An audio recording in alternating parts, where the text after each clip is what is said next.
ನೋಡಿ, ಈ ರೀತಿ ಸಮಾವೇಶ ಮಾಡುವಂಥ ಸಂದರ್ಭದಲ್ಲಿ ಬಿಜೆಪಿಯ ಒಂದಿಬ್ಬರು ಬಂದು ಕಿಡಿಗೇಡಿಗಳು ಈ ರೀತಿ ಮಾಡೋದು ಎಷ್ಟು ಒಳ್ಳೆಯದು ಅಂತ. ಯಾಕಂದರೆ ನಮಗೂ ಶಕ್ತಿ ಇದೆ, ನಮಗೂ ಹಾದಿ ಬೀದಿಯಲ್ಲಿ, ಜಿಲ್ಲೆಗಳಲ್ಲಿ, ಹಳ್ಳಿಗಳಲ್ಲಿ ನಮಗೂ ಸರ್ಕಾರ ಇದೆ, ನಮಗೂ ಕಾರ್ಯಕರ್ತರಿದ್ದಾರೆ.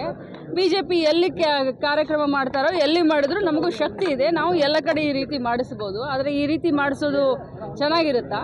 ಅದಕ್ಕೆ ನಮ್ಮ ರಾಜ್ಯಾಧ್ಯಕ್ಷರು ಇವತ್ತು ಹೇಳಿದ್ದಾರೆ, ಅವ್ರಿಗೆ ಮನವಿನೂ ಮಾಡಿದ್ದಾರೆ, ಅವ್ರಿಗೇನು ಹೇಳಬೇಕು ಅವ್ರ ಭಾಷೆಯಲ್ಲಿನೂ ಕೂಡ ಹೇಳಿದ್ದಾರೆ. ಈ ರೀತಿ ಅವರು ಇನ್ನು ಮುಂದೆ ವರ್ಷಕೊಂಡು ಹೋದರೆ ನಮಗೂ ಕೂಡ ಗೊತ್ತಿದೆ, ನಮ್ಮ ಕಾರ್ಯಕರ್ತರು ಕೂಡ ಅವ್ರು ಈ ರೀತಿ ಕಾರ್ಯಕ್ರಮವನ್ನು ಅವ್ರಿಗೆ ಮಾಡಲಿಕ್ಕೆ ಬಿಡೋದೇ ಇಲ್ಲ. ನಾವು ಕೂಡ, ನಮಗೂ ಕೂಡ ಶಕ್ತಿ ಇದೆ, ನಮಗೂ ಗೊತ್ತಿದೆ ಅವ್ರ ಕಾರ್ಯಕ್ರಮ ಮಾಡ್ಲಿಕ್ಕೆ ಆಗುತ್ತಾ? ನಾವೆಲ್ಲ ಬೀದಿಗಿಳಿದ್ರೆ ಕಾಂಗ್ರೆಸ್ ಕಾರ್ಯಕರ್ತರು ಸೋಗಿನಲ್ಲಿ ಬಂದಿದ್ರು.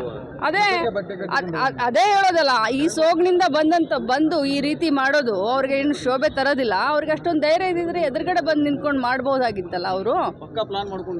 ಅಯ್ಯೋ, ಇಂಥ ಸಾವಿರಾರು ಬರಲಿ ಹೋಗ್ರಿ, ಇಂಥ ಕಪ್ಪು ಬಾವುಟ, ಇಂಥ ಇದು ಸಿ ಎಂ ಅವ್ರು ಎಷ್ಟು ನೋಡಿದ್ದಾರೆ, ನಾವು ಎಷ್ಟು ನೋಡಿದ್ದೀವಿ. ಜನರಿಗೆ ಗೊತ್ತಿದೆ, ಯಾವ ಸೋಗೂ ಇಲ್ಲ, ಏನಿಲ್ಲ. ಯಾರು ಬೆಲೆ ಏರಿಕೆ, ಯಾರಿಂದ ತತ್ತರಿಸಿದ್ದಾರೆ ಜನರಿಗೆಲ್ಲ ನಾಟಕ ಇವ್ರಿಗೆ ಗೊತ್ತಿದೆ. ಆದರೆ ಇಂಥ ಒಂದು ಸಭೆ ಸಮಾರಂಭದಲ್ಲಿ ಬಂದು ಈ ರೀತಿ ಮಾಡೋದ್ರಿಂದ ಏನು ಉಪಯೋಗ ಆಗೋದಿಲ್ಲ. ಇದು ಅವರ ಹತಾಶೆ ಮನೋಭಾವವನ್ನು ತೋರಿಸಿದೆ. ಗೃಹಲಕ್ಷ್ಮಿ ಬ್ಯಾನರ್ ಹರಿದ್ರು ಕೂಡ ಜನರ ಮನಸ್ಸಿನಲ್ಲಿ ಗೃಹಲಕ್ಷ್ಮಿ ಅಚ್ಚರಿಯದೇ ಉಳಿದಿದ್ದಾಳೆ.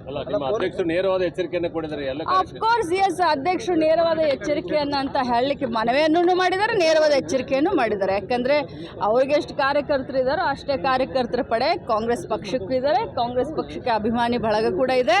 ಅವರು ಈ ರೀತಿ ಮಾಡಿದ್ದಾರೆ ಅಂದರೆ ನಮಗೂ ಕೂಡ ಮಾಡಲಿಕ್ಕೆ ಇದೆ. ಮುಯಿ ಎಲ್ಲರಿಗೂ ಇದ್ದೇ ಇದೆ. ಆದರೆ ಶಾಂತಿಯುತವಾಗಿ ನಡೀತಾ ಇರುವಂಥ ಕಾರ್ಯಕ್ರಮಕ್ಕೆ ಈ ರೀತಿ ಬಂದು ಅವ್ರು ಮಾಡಿದ್ದಾರೆ ಅಂದರೆ ಯಾಕೆ? ನಾಳೆ ನಮ್ಮ ಕಾರ್ಯಕರ್ತರು ಅವ್ರ ಕಾರ್ಯಕ್ರಮಕ್ಕೆ ನುಗ್ಲಿಕ್ಕೆ ಆಗೋದಿಲ್ವಾ? ನಮಗೂ ಶಕ್ತಿ ಇದೆ, ನಮಗೂ ಮಾಡುವಂಥ ದಾರಿಗಳು ನೂರಾರು ಇದೆ.